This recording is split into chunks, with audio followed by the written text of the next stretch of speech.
selesai, alangkah baiknya dirapikan duduknya terlebih dahulu, diluruskan, dilihat kanan kiri, di bawah, di laci, apakah ada sampah. Pokoknya singkirkan semua hal-hal yang mengganggu proses pembelajaran kita pada hari ini agar kita nyaman dalam belajar. Sudah? Sudah. Kita ibu absen terlebih dahulu ya. Ya Bu. Alfi Andriani, Bu. Deni Permana, Bu. Artesia. Bu. Baiklah, berarti hari ini hadir semua ya. Ya Bu. Jadi hari ini tuh kita belajar tentang macam-macam najis yang ada di Islam itu. Ini fokusnya sudah nyala ya, Ibu. Ibu dulu laptop Ibu ya. Ya Bu. Sudah. Sebelumnya sudah nampak semua PowerPoint di Infokus. Sudah nampak? Sudah jelas?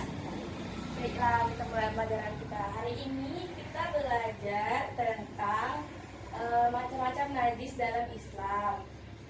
Seperti yang kita ketahui, najis itu kan kotoran ya, kotoran yang harus dibersihkan dan caranya tuh harus mensucikan dengan aturan hukum fikih dalam Islam seperti itu. Macam-macam najis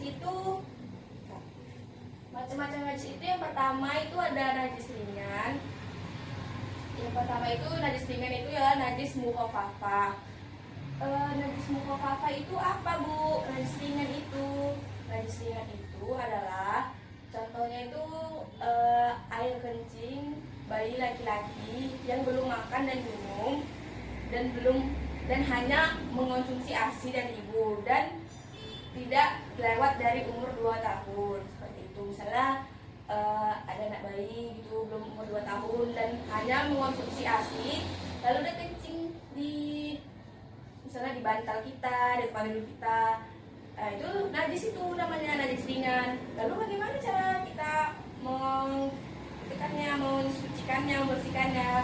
Membersihkannya itu dengan cara kita memercikkan air ke najis tersebut sebanyak 7 kali seperti itu.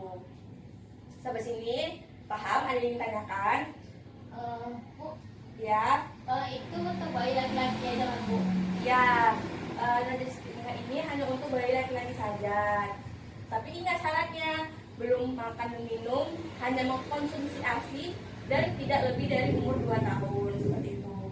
Kita lanjut ya ke najis yang kedua. Lalu najis kedua itu najis sedang. Kalau yang ringan-ringan sekarang sedang. Najis sedang itu disebut juga dengan najis mutawasito. Apa itu Bu najis mutawasito? Najis mutawasito itu adalah contohnya itu seperti darah, nanah, bangkai, lalu seperti minuman keras atau koma seperti itu. Misalkan kayak makanya kita perempuan itu kan kalau misalkan sedang halangan kan tidak boleh sholat karena dia perempuan itu mengeluarkan darah seperti itu. Setelah lalu bagaimana Bu cara misalnya terkena darah kucing seperti itu, bagaimana cara membersihkannya? Gampang saja cara membersihkannya itu dengan mencucinya saja dengan air seperti itu sehingga tidak ada lagi yang ketiga itu tidak berasa, tidak berwarna dan tidak berbau lagi seperti itu. Sebelumnya ada yang sudah mengerti? Sudah Bu. Ada yang ingin ditanya dengan najis mutawasito? Enggak Bu. Tidak, kita lanjut ya. Ya Bu. Kita lanjut. Lalu yang ketiga itu adalah najis berat. Ini yang paling berat atau disebut juga najis mughalazo. Apa itu najis mughalazo? Najis mughalazo itu adalah anjing dan babi.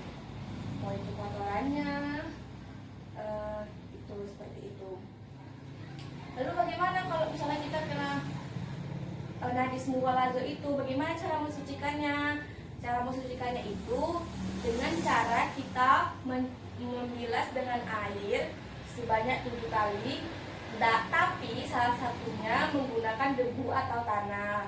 Misalkan yang pertama air, bilasan kedua tanah, baru selanjutnya air, seperti itu. Pokoknya salah satu di antara 7 bilasan itu harus menggunakan tanah atau debu, seperti itu. Jadi sudah mengerti tentang hadis mughalladzah? Sudah Bu. Ada yang ditanyakan? Enggak Bu. Tidak ada yang ditanyakan, berarti sudah mengerti semuanya, anak ibu. Tapi Bu, saya mau tanya Bu. Oh, boleh, silakan.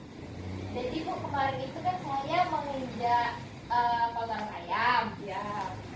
Terus kotoran ayam itu kena celana sedikit. Nah, terus ya itu saya sholat Bu, tapi saya nggak tahu tentang kotoran. Setelah sholat baru saya tahu. Itu gimana Bu? Seperti itu ya. Berarti setelah sholat Anda baru tahu kalau ternyata celana Anda itu kotor, seperti itu. Kalau seperti itu tinggal kita bersihkan saja, karena kan awalnya kita tidak tahu kalau kita tuh sedang dalam memakai baju yang kotor. Jadi kalau sudah melewati waktu sholatnya ya sudah, karena kan hukum itu berlaku hanya untuk yang tahu saja. Kalau tidak tahu hukum itu tidak berlaku, seperti itu. Tapi alangkah baiknya dicuci setelah kita tahu, seperti itu. Apa sudah mengerti? Sudah Bu. Yang lainnya ada yang ingin ditanya? Tidak ada? Ya Bu. Baiklah, alhamdulillah kalau anda semua sudah mengerti. Jadi kalau sudah mengerti, kita review ulang ya materi kita hari ini. Ibu ingin bertanya, sampai sini yang masih ingat apa contoh dari najis mutawasito? Tunjuk tangan. Siapa yang masih ingat apa itu contoh-contoh dari najis mutawasito? Ya, Atesia, silakan. Darah, nanah, Ya. minuman keras, itu Bu. Ya, bagus sekali. Salah satunya adalah darah, nanah, komar atau minuman keras. Seperti itu. Berarti sudah paham ya semuanya ya. Baiklah, jika sudah paham, alhamdulillah sekianlah materi kita pada hari ini. Jadi pesan ibu, kalau bertemu dengan najis-najis yang 3 itu, alangkah baiknya dibersihkan. Jadi Anda sudah tahu ya cara mensucikannya bagaimana, seperti itu. Jadi inilah materi kita hari ini. Jika ada kekurangan, ibu mohon maaf. Kita akhiri dengan ucapan hamdalah. Alhamdulillahirobbilalamin. Assalamualaikum warahmatullahi wabarakatuh. Waalaikumsalam.